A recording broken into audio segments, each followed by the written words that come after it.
ನಮಸ್ಕಾರ, welcome to Sonu special. ಇವತ್ತು ತುಂಬ ಈಸಿಯಾಗಿ ತಿಳಿ ಸಾಂಬಾರನ್ನ ಯಾವ ರೀತಿ ಮಾಡೋದು ಅಂತೇಳಿ ತೋರಿಸ್ಕೊಡ್ತಾ ಇದ್ದೀನಿ. ಇದು ಅನ್ನಕ್ಕಂತೂ ತುಂಬಾ ಚೆನ್ನಾಗಿರುತ್ತೆ. ಬನ್ನಿ ಹಾಗಾದರೆ ನೋಡ್ಕೊಳ್ಳೋಣ ಯಾವ ರೀತಿ ಮಾಡೋದು ಅಂತೇಳಿ. ನೋಡೋದಕ್ಕಿಂತ ಮುಂಚೆ ನೀವು ಇನ್ನೂ ನನ್ನ ಚಾನಲ್ನ ಸಬ್ಸ್ಕ್ರೈಬ್ ಮಾಡ್ಕೊಂಡಿಲ್ಲ ಅಂದರೆ ಈ ಕೂಡಲೇ ಕೆಳಗಡೆ ಕಾಣಿಸ್ತಾ ಇರೋ ರೆಡ್ ಕಲರ್ ಸಬ್ಸ್ಕ್ರೈಬ್ ಬಟನ್ ಮೇಲೆ ಕ್ಲಿಕ್ ಮಾಡಿ. ಹಾಗೆ ನನ್ನ ಮುಂದಿನ ವಿಡಿಯೋ ನೋಟಿಫಿಕೇಷನ್ಗಾಗಿ ಪಕ್ಕದಲ್ಲೇ ಕಾಣಿಸೋ ಬೆಲ್ ಐಕನ್ ಮೇಲೆ ಕೂಡ ಕ್ಲಿಕ್ ಮಾಡಿ. ಬನ್ನಿ ಹಾಗಾದರೆ ಇವಾಗ ತಿಳಿ ಸಾಂಬಾರನ್ನ ಯಾವ ರೀತಿ ಮಾಡೋದು ಅಂತೇಳಿ ನೋಡ್ಕೊಳ್ಳೋಣ.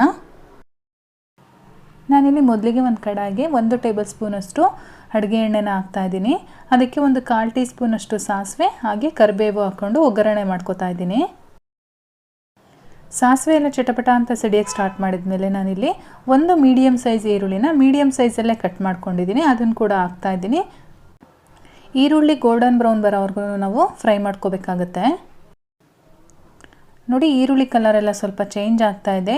ಈ ಟೈಮಲ್ಲಿ ನಾವು ಒಂದು ಬೆಳ್ಳುಳ್ಳಿನ ನಾನು ಕ್ರಷ್ ಮಾಡ್ಕೊಂಡು ಇಟ್ಕೊಂಡಿದ್ದೆ, ಅದನ್ನು ಕೂಡ ಆ್ಯಡ್ ಮಾಡ್ತಾ ಇದ್ದೀನಿ.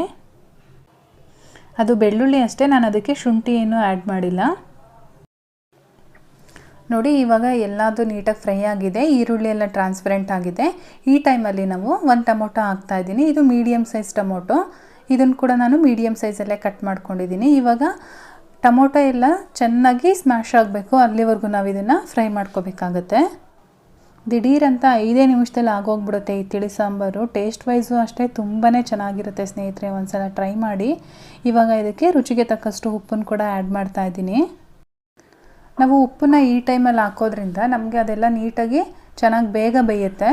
ನೋಡಿ, ಇವಾಗೆಲ್ಲ ಚೆನ್ನಾಗಿ ಸ್ಮ್ಯಾಶ್ ಆಗಿದೆ. ನಾನು ಇದಕ್ಕೆ 1 ಕಪ್ಪಷ್ಟು ನೀರು ಹಾಕ್ತಾಯಿದ್ದೀನಿ. ನೀವು ಬೇಕಾದರೆ ಇನ್ನೂ 1 ಕಪ್ ನೀರು ಆ್ಯಡ್ ಮಾಡ್ಕೋಬೋದು. ನಾನಿಲ್ಲಿ ಇಬ್ಬರಿಗೆ ಮಾಡ್ತಾ ಇರೋದ್ರಿಂದ 1 ಕಪ್ಪಷ್ಟು ಆ್ಯಡ್ ಮಾಡಿದ್ದೀನಿ. ಇವಾಗ ಖಾರಕ್ಕೆ ತಕ್ಕನಾಗಿ ನಾನು ಅಚ್ಚ ಖಾರದ ಪುಡಿ ಹಾಕ್ತಾಯಿದ್ದೀನಿ. ಹಾಗೆ 1 ಟೀ ಸ್ಪೂನಷ್ಟು ಧನಿಯಾ ಪೌಡ್ರು ಕೂಡ ಹಾಕ್ತಾಯಿದ್ದೀನಿ. ಜೊತೆಗೆ 1/4 ಟೀ ಸ್ಪೂನಷ್ಟು ಅರಿಶಿನ ಪುಡಿ ಕೂಡ ಹಾಕ್ತಾಯಿದ್ದೀನಿ. ಇವಾಗ ಇದನ್ನೆಲ್ಲ ನೀಟಾಗಿ ಮಿಕ್ಸ್ ಮಾಡಿಕೊಂಡು ಕುದಿ ಬರೋವರೆಗೂ ಬೇಯಿಸ್ಕೋಬೇಕಾಗತ್ತೆ. ಅನ್ನದ ಜೊತೆಗಂತೂ ಸೂಪರ್ ಕಾಂಬಿನೇಷನ್ ಸ್ನೇಹಿತರೆ ಇದು. ಅದ್ರ ಜೊತೆಗೆ ಹಪ್ಪಳ ಇದ್ಬಿಟ್ರಂತೂ ಇನ್ನೂ ತುಂಬಾ ಚೆನ್ನಾಗಿರುತ್ತೆ. ನೀರೆಲ್ಲ ಹಾಕಾದ್ಮೇಲೆ ಒಂದು 2 ನಿಮಿಷ ಬೇಯಿಸ್ಕೊಂಡ್ರೆ ಸಾಕು, ಇದು ಕುದಿ ಬರೋಕ್ಕೆ ಸ್ಟಾರ್ಟ್ ಆಗುತ್ತೆ. ಈ ರೀತಿ ಕುದಿಯೋಕ್ಕೆ ಸ್ಟಾರ್ಟ್ ಮಾಡಿದ್ಮೇಲೆ ನಾನು ಇದಕ್ಕೆ ಕೊತ್ತಂಬರಿ ಸೊಪ್ಪನ್ನು ಹಾಕ್ತಾಯಿದ್ದೀನಿ. ಕೊತ್ತಂಬರಿ ಸೊಪ್ಪು ಹಾಕಾದ್ಮೇಲೆ 1 ನಿಮಿಷ ಬೇಯಿಸ್ಕೋಬೇಕಾಗುತ್ತೆ. ಯಾಕೆ ಅಂತ ಅಂದರೆ ಈ ಕೊತ್ತಂಬರಿ ಸೊಪ್ಪು ಏನು ಹಾಕಿದ್ದೀವಿ ಅದರದ್ದು ಫ್ಲೇವರ್ ಬಿಟ್ಕೊಂಡ್ರೆ ಸಾಂಬಾರು ಟೇಸ್ಟು ಇನ್ನೂ ತುಂಬಾ ಚೆನ್ನಾಗಿರುತ್ತೆ. ಅದಕ್ಕೋಸ್ಕರ ನಾವೀಗ ಮತ್ತೆ 1 ನಿಮಿಷ ಬೇಯಿಸ್ಕೋಬೇಕು. ನಾವು ಈ ಸಾಂಬಾರಿಗೆ ಯಾವುದೇ ನಾವು ರಸಮ್ ಪೌಡ್ರಾಗಲಿ ಅಥವಾ ತಿಳಿಸಾರಿ ಪೌಡ್ರಾಗಲಿ ಯಾವುದನ್ನು ಯೂಸ್ ಮಾಡ್ತಾ ಇಲ್ಲ, ಹಾಗೆ ಮಾಡ್ತಾಯಿದ್ದೀವಿ. ಆದರೆ ಟೇಸ್ಟ್ ಮಾತ್ರ ತುಂಬಾ ಚೆನ್ನಾಗಿರುತ್ತೆ. ನೀವೇ ಒಂದ್ಸಲ ಟ್ರೈ ಮಾಡಿ, ನೀವೇ ಇಷ್ಟಪಡ್ತೀರಾ, ಚೆನ್ನಾಗಿದೆ ಅಂತ ಹೇಳ್ತೀರಾ. ಇವಾಗ ತಿಳಿ ಸಾಂಬಾರು ರೆಡಿಯಾಗಿದೆ, ನಾವು ಅನ್ನಕ್ಕೆ ಸರ್ವ್ ಮಾಡ್ಬೋದು. ನೋಡಿದ್ರಲ್ಲ, ಇವತ್ತಿನ ರೆಸಿಪಿ ನಿಮಗೆಲ್ಲ ಇಷ್ಟ ಆಗಿದ್ರೆ ಲೈಕ್ ಮಾಡಿ. ಲೈಕ್ ಮಾಡಿದರೆ ನಿಮಗೆ ಇಷ್ಟ ಆಗಿದೆ ಅಂತ ತಿಳ್ಕೊತೀನಿ. ಹಾಗೆ ನಿಮ್ಮ ಫ್ಯಾಮಿಲಿ ಮತ್ತು ಫ್ರೆಂಡ್ಸ್ ಜೊತೆ ಶೇರ್ ಮಾಡ್ಕೊಳ್ಳಿ. ಕಾಮೆಂಟ್ ಮಾಡೋದಂತೂ ಮರಿಬೇಡಿ ಫ್ರೆಂಡ್ಸ್. ಅದರಲ್ಲೂ ನನ್ನ ಚಾನಲ್ನ ಸಬ್ಸ್ಕ್ರೈಬ್ ಮಾಡಿಲ್ಲ ಅಂದರೆ ಈ ಕೂಡಲೇ ಸಬ್ಸ್ಕ್ರೈಬ್ ಮಾಡ್ಕೊಳ್ಳಿ.